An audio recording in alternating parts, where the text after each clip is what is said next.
Hey everyone, welcome back to the American Justice Podcast Q&A edition for episode 19. Scott, how's it going? You know, last week I said, I can't believe we're on episode 18. Now I can't believe we're on episode 19. It's just flying by, man. It is flying by. This is awesome. God, it didn't seem like it was too long ago where I reached out to you to try and be a part of the film, and then we started to discuss the podcast. Mm-hmm. You know, I always had it in my mind that I was never going to be able to answer everyone's question, all the questions through the documentary. And so I've kind of always had it in the back of my mind. In fact, one time we did I think it was actually the premiere that you were at. Somebody raised their hand like they had a question, and they said, you should do a podcast about this case. And was that the one at the Texas Theater? Yeah, the Texas Theater. Theater. I was at that one. Yes, sir. I think we got time for one more. I've been giving the wrap-up signal. Are you thought about going down another avenue as well, like podcasts, like making a podcast with this story as well as the film? You know, I have thought about that. I have actually, because I've started listening recently to a lot of the true crime podcasts, True Crime Garage and Truth and Justice, and you know all of those. And so I would love to do that. And then when you reached out about the documentary, I kind of gave you the idea, well, I really kind of want to do this podcast first. Then we can release the documentary. Then if anybody has any questions that are not answered in the documentary, because, you know, the time format just doesn't give us the opportunity to answer every single question like a podcast does. So then I can just refer them back to the podcast. Yeah, I remember I was actually freelancing for the Greenville Herald Banner that night, watching the film to write a review on it, you know, since the trial happened in Greenville and the murders occurred in Hunt County. And the article that I wrote, the review that I wrote, I said something along the lines of, you know, anybody in this, any taxpayer in this county should be scared to death to know that something like this could happen to them. And of course, they went and got a quote from the sheriff, and all he could say was, "We stand by the decision of the judges and the investigators and Right. French fried taters and, you know, stuff like that." So, Right.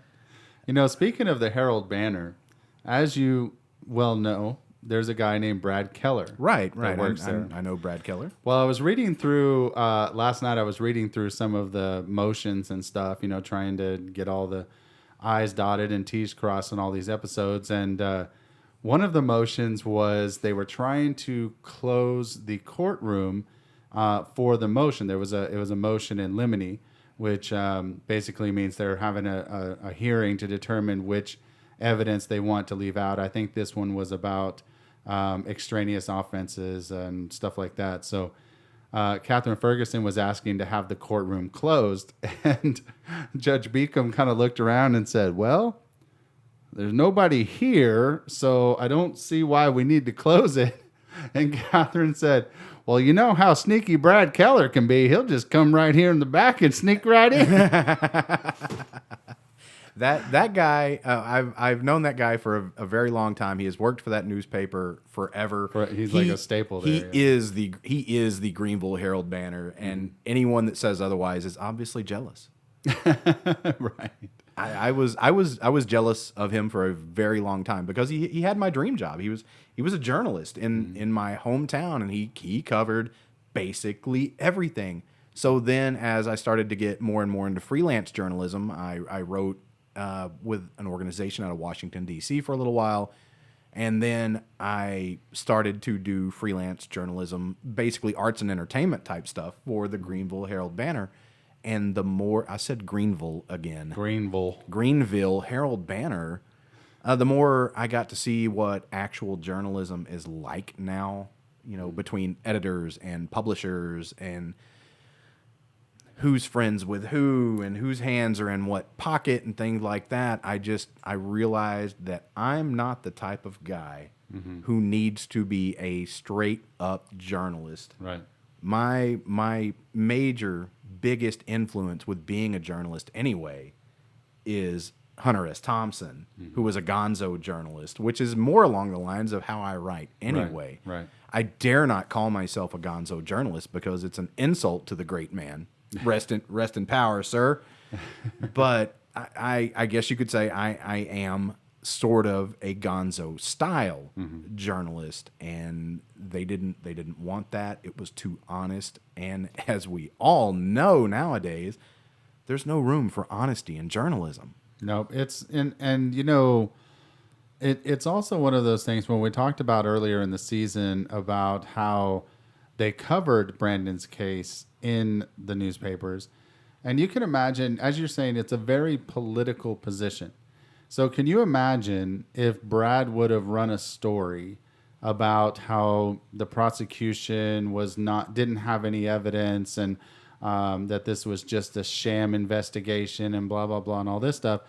You can imagine the next story that comes along, he's not going to have that favor of the Hunt County DA's office. He's not going to be able to get into the office and talk to him. And so it is a very political thing, and it does, unfortunately, especially in a small town like Hunt County, it does end up being an extension of the DA's office. And, so it's unfortunate. And somewhere like Dallas or San Antonio, stuff like that, those people are they're more political minded, and they're more aware that what they say will be run in the papers. So they do need the press as much as the press needs them. So they have more of kind of that symbiotic relationship where you scratch my back, I'll scratch yours, that type of thing. But in the small town, it's more, oh, well, if you want an interview about this other case, then you need to run what we're saying about this case. And unfortunately, that happened a lot in Brandon's case. Yeah, he's a great guy. Does the best he can do with the tools provided. That's all that any of us can do. Yep. I'm going to leave it at that because I was going to go on a long rant about the publisher of the Greenville Herald Banner, but I'll save that for my own podcast, which you can catch on Thursday nights, Butterflies Make Me Angry podcast, on pretty much all platforms where podcasts are hosted. Yes. This week, we're going to be reading the first chapter of The Night Silver River Run Red by author Christine Morgan, who was also 2020 Splatterpunk Novel of the Year with Lake House Infernal. Wow. And this Night Silver River Run Red is actually Splatter Western #4. It was just released 2 days ago. Nice. I read it in one sitting. I read it in about 4 hours in one sitting. Could not shut that book. I didn't even get up to pee. Best book I've. You can read while you're on the toilet. That's true. That's true. I do have a Kindle. As long as I don't drop the Kindle in the toilet, we're all fine. I've read a lot of books over the last few years, and this is easily the best book I've read in the last few years. And nice. That's amazing. That's so awesome. she was Splatter Western #4. I am Splatter Western #5. I don't know how I'm supposed to follow that. Well, I mean, it's always a challenge, but I'm sure that you're up to it. I'm going to get a lot of people buy mine just because they want to own the entire set. Well, hopefully that'll turn them on to your That other is true. writings. Or it will completely turn them off to my other writings. Like, well, how did they include this guy? Yeah, God, did they flip a coin? Did he win a lottery? No, that's not how. They read your stuff. Yet to be determined. All right, here we go. All right. We have questions. We too. do have questions. Let's I feel start. like sometimes we should just get on here and just talk. I know. Question number 1 comes from Francis in Royce City, Texas. Where have I heard of that before? Francis, I think I've heard. Oh, you mean Royce City? Royce City. Yeah, that's a very popular town around here these days. All right. Francis from Royce City asks, Brandon's grandmother confronted Charla right in front of the entire family, but Collins never says what her answer was or that she even gave an answer. Do you know where she was during the murders? Because all we have is Ranger Collins' actual the only written record we have is of this confrontation is Ranger Collins' report. He doesn't say what Charla said, but from the other family members that I've talked to, basically she was just pointing out that they didn't have any hard concrete evidence on Brandon, and that if you're going to look at everybody, you might as well look at Charla. Charla, where were you? And it was more of a kind of an offhanded comment, but apparently everybody like rallied around Charla and started apologizing to the Rangers for Bonnie's outburst and all of this stuff. It's like, you know, it would have been nice to hear, okay, where were you, Charla? Answer the question. But no, everybody was just in the mode of trying to protect her at that point. We do know from the phone records where Charla's phone was. I'll put it that way.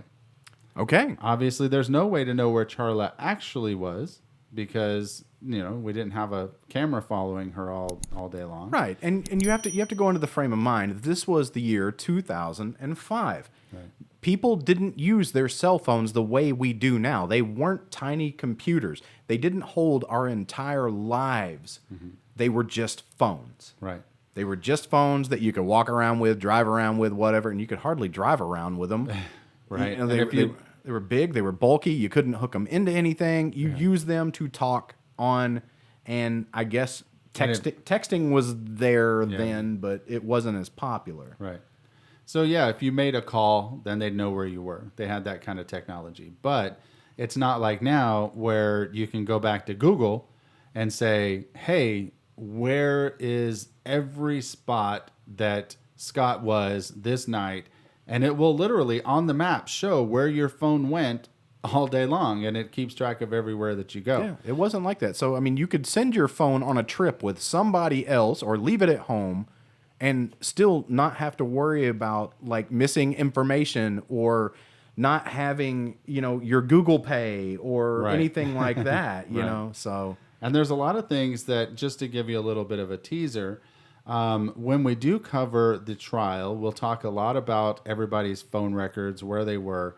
And let me just say that there is some very suspicious stuff around Charla's activities and phone records the night of the murders. And you'll just have to tune in to episode, I think, 22 or 23, when we talk about that. But there is some very suspicious stuff. And one of the reasons that when anybody comes back to me and says, hey, we think that Charla had something to do with this is one of the reasons that they do that, because of this activity around Charla's phone records, the night of the murders and the days following. Okay. All right. Francis from Royce City. Maybe Francis knows something that we need to know. Yes, Francis, give us a call, even if you're anonymous. Yeah. The number, you know, listen all the way through. The number will be at the end of the show. Mm-hmm. Or we could just say it now. Or we could. It is 972 942 0444. Yes. Wow. Oh, my goodness. You're going to have all this memorized by the end of the season. Nope. Not at all. Okay. Here we go. Question number 2 comes from Zach in Dallas. Okay. I really like that we're getting a lot of local questions, because right? It's cool when we see that the podcast like makes a lot of touching people outside of the Dallas-Fort Worth area. But I'm really glad to hear that we're, you know, striking a chord locally with all the local citizens. It is very nice. Very nice indeed. Very nice. As a matter of fact, I think all of our questions are from Texas this week. Nice. Awesome. Okay. Zach from Dallas asks, Colin's report said that the Lees pretty much disappeared from his radar, and when he finally got in touch with the husband, he told Collins to direct all questions through his wife. Why were they now trying to hide the daughter? Someone who probably knew Brandon better than any of the shit kickers. Yes, that's true. And Morgan actually never ended up talking to Ranger Collins. And, you know, there's no way to really kind of know what their motivation was. But I do believe that they were on Brandon's side. And I think that, at least for the Lees, that this whole charade that the police were talking was, you know, trust us, we have all this evidence, we can't tell you what it is because there's an investigation going on. I think that started to finally not set well with the Lees. I think they finally just got to the point where they were like, wait a second, we know Brandon. we know that Brandon couldn't have done this. So prove to us that he did it. And they couldn't, obviously. They didn't have any evidence to tell the Lees. And I think it just kind of got to the point where the Lees are like, okay, you know what? If you're on a fishing expedition, we're not going to help you bait the hook. Like, right. We're not going to help you slander Brandon and say all these things that aren't true or whatever. You know, we're done with it. And I think that, you know, and Ranger Collins actually says in his report that he gets kind of frustrated that he's trying to get in touch with them and they won't call him back. I think it was during Joe's interview. Yeah. Dustin's interview, that he was like, you know, if you could have the Lees call me, that sure would be great. Well, that'd be swell. So thanks. And then, of course, they never did. No, they never did. They're like, good day to you, sir. Good day. But they did both of them ended up testifying in trial. And we will talk about that and kind of and in fact, even next week when we talk about the Sixth Amendment violation, there is a huge part that they play because I don't want to get too far ahead of myself, but the DAs end up playing some of the calls that Brandon made between himself and his attorney for Morgan and Michelle, and it doesn't go well. Okay. Man, it's crazy that we're almost to the trial. I know. Oof. So close. All right, Zach from Dallas, thank you very much for your question, actually. Thank you, Zach. Okay, we're going to take a break, hear a quick word from our sponsor, and we will be right back. Central Vapors is the premier online vape store that you've been looking for. If you are currently buying e-juice for e-cigs, you are more than likely spending way too much. You can save money by buying in bulk. No, we're not talking Sam's Club buy it by the gallon bulk. We're talking flavored e-juice in 120, 250, or 500 milliliter bottles. Think about it this way. 8 bottles of 30 milliliter e-juice would cost you anywhere from $100 to over $250. But at Central Vapors, a 250 milliliter bottle is only $28.95. And if you use the code AJARMY, you'll save 50% off your first 3 orders of bulk e-juice. Central Vapors is one of the largest independent retailers of e-cig supplies in the country. They provide all your vaping needs from e-juice to DIY supplies to pens and custom e-cigs. They even have CBD oil as well. With $2.99 shipping on all orders under $50 and free shipping over $50, you will not be disappointed. Customer satisfaction is always guaranteed. Head on over to centralvapors.com/AJARMY to claim your 50% discount on your first 3 orders of bulk e-juice today. You won't find a deal like that anywhere. Again, that's centralvapors.com/AJARMY. Hey everyone, welcome back to the American Justice Podcast Q&A edition for episode 19. We're going to get on with the questions here, starting with question number 3. This one is coming from Lewis in Richardson, Texas. Hello, Lewis. Okay, question number 3 reads, why wasn't there adult project leaders interviewed, questioned, since Brandon was in 4-H? Todd Williams was the only one, and in a youth organization, there are adult leaders plus other youth leaders. Also, if Brandon was this cowboy being in high school, there's FFA. Teachers weren't interviewed or questioned. Why? Seems there are a lot of unturned stones that could have helped. College students who barely knew him? Really? Wow. I mean, I like the fact that a lot of the questions that we're getting are pretty much hard for me to answer because there's really no explanation. Obviously the answer is they should have. You should have talked to anyone that knew Brandon. But the other part of that is that some of the people that they were talking to were giving all of these like positive accounts of Brandon, and they didn't want to hear that. So I think what kind of ended up happening is they felt like they had everything that they needed with Mike and Joe and all those guys, and gave them all the dirt that they needed. And again, as we talked about earlier, it's just a fishing expedition. They're just talking about speculation. They're just looking obviously none of the teachers or any of those people would have anything that they know about the actual crime. I mean, I guess technically there could be. Anything's possible. But as far as just research on Brandon, they already got everything that they needed. Shit Kickers gave him everything they needed. Norma Etherington gave him everything they needed. Charlotte gave him everything they needed. So I don't think they really felt like they needed to go out and find out more information about Brandon. And if anybody did have any actual evidence or any eyewitness accounts, maybe they just felt like they would come to the investigators instead of the other way around. So that's the only thing I can think. But yeah, you're exactly right. Why didn't they go out and try to find? Why didn't they go out and do an actual investigation? I think that's the real question. Well, unfortunately, we don't have the answer. Nobody answers our questions. It'd be nice. Every time we try to talk to them, they won't talk to us. Right. All right. Lewis from Richardson, great question. Really appreciate it. For your participation, we will be getting you a Ranger Collins Does It in the Dark bumper sticker. That's right. All right.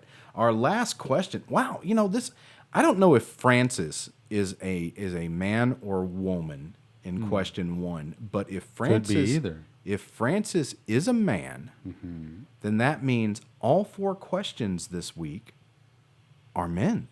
Wow. And that has never happened in this podcast before. Yeah, usually it does seem to be a little bit more of the female audience is the one that's listening to us. But yeah, that's awesome.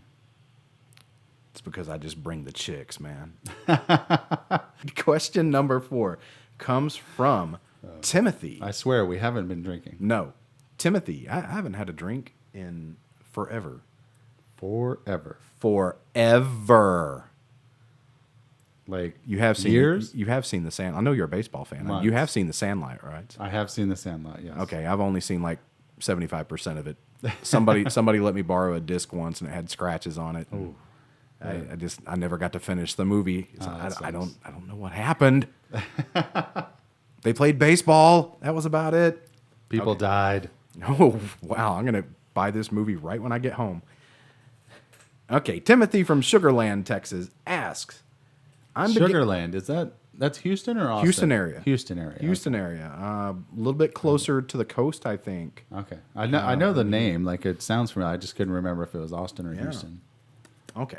Timothy, well, looks like Timothy begins with a statement and ends on a question. So Timothy says, I'm beginning to believe you, Scott. In the early episodes of this podcast, I just thought you might be a guy who was playing on the side of the wrongfully incarcerated. Now, especially over the last few weeks, I'm beginning to think this is one of the worst cases of an investigator, and he used quotation, riding the clock I've ever heard of. Do you know anything of Ranger Collins' current whereabouts or if he's even still in law enforcement? I'd hate to get pulled over for speeding and get accused of assassinating the Queen of England. Yes, we do know exactly where Ranger Collins is. We do know that he is no longer with the Texas Rangers.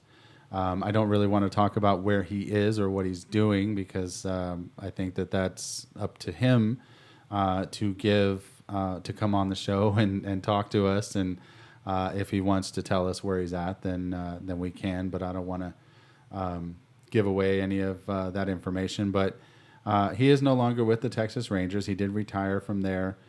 He is in another job that is in law enforcement. So, but again, school crossing guard. After this, if anybody sees this podcast, that may be all that they hire him for. But it's one of those things where it's hard to say that Ranger Collins was a bad dude. You know what I mean? Like he was an investigator that felt like he was doing the right thing, I believe. A lot of people don't believe that. A lot of people do believe that he was nefarious in his investigation. But I believe that he felt like he had the ends, right? The ends justify the means. So he felt like whatever he had to do to get Brandon convicted, because he was convinced that Brandon was guilty because he lied to him, Whatever he had to do to get him convicted, it was worth it or whatever. Just like when Todd Williams came to him and said, you really need to look at the Etheringtons. They're the kind of people that could do this. They're the kind of people that would be able to stage the crime scene and that type of thing. And Ranger Collins turns around and says, oh, yeah, well, a lot of people are saying that Brandon's gay because of you. And it's like, wait a second, where did that come from? Like, this guy's coming to you with information that he feels like you need to revamp your investigation. And, his automatic knee-jerk reaction is just to get him out of his office and accuse him of having an inappropriate relationship with a student. So, I think it's one of those things where Ranger Collins felt like he was doing the right thing. Obviously, we know now in hindsight that he wasn't doing the right thing and that he was just framing an innocent kid. But, it is what it is. At a certain point, you just have to be like, okay, well, that's the investigation. Now, how do we fight it? Well, my office at the sheriff's department was just a few doors down from his. Mm-hmm. And, of course, I didn't know all this about him until I watched the documentary and then started doing the research for the expose and the podcast and everything. I had no idea that he was a Texas Ranger. And I worked right down the hall You from thought him. it was like just another sheriff's I deputy? just thought he was like another sheriff's deputy who was behind a desk, another Hunt County investigator. Had no idea who the guy was. Interesting. No, and It's probably because he was never in the office. Well, he did have another office down in Garland. So there was a lot of times that, like when he met with Randall Lunds, he met with him in Garland. So, I'm sure that there was a lot of times that he just wasn't there because he was out doing stuff or whatever. But yeah, but you knew him? You actually like talked to him? Oh, yeah. I talked to him on a regular basis and had no idea he was a Texas Ranger. Now, maybe he just didn't want to reveal things to me because I was the weird guy there. Was he not wearing the little Texas Ranger badge? I didn't know what that meant. Okay. Just wondering. I didn't know what all those things meant. I was the weird guy up there. I had the sign from the X-Files that says the truth is out there hanging in my window. I was the weird guy at the Hunt County Sheriff's Department. I like it. Yeah, those days. Well, Timothy, I hope you don't get accused of assassinating the Queen of England. The Queen has done nothing wrong, Timothy. Step away from the Queen. Step away from the Queen. How many times have I heard that? All right, man. All right, that does it for our question and answer session for episode 19 of the American Justice Podcast. Yes. Don't forget on Sunday to listen to episode 20, which is The Sixth Amendment violation. Sixth Amendment violation. And also, just a big announcement. We just confirmed that next week on the Q&A episode, our special guest will be Catherine Ferguson, Brandon's defense trial attorney. We are excited. Yeah, very, very excited to meet with Catherine and hear what she has to say. So ask your questions. Aim your questions at her. Yes. But none of those, hey, I'm going through a divorce. And, not personal questions, not personal legal questions. There's phone numbers and hotlines and the internet for that stuff. But for Brandon's defense attorney, questions aimed directly at Catherine Ferguson. And they don't have to be just about the Sixth Amendment violation. No, like they don't. If you have any questions for Catherine, that is the time to ask. But not like, okay, if Brandon was going through a divorce right now, none of that either. I know what you're up to. I know what you're up to. You people are smart. I know what you're up to. Very cunning listeners. Sounds like something I would do. So, okay, well, that does it for episode 19. Yes, we sir. will see you guys next week for episode 20. In the meantime, stay aware. Stay strong. And get involved. You guys have a great week. Bye.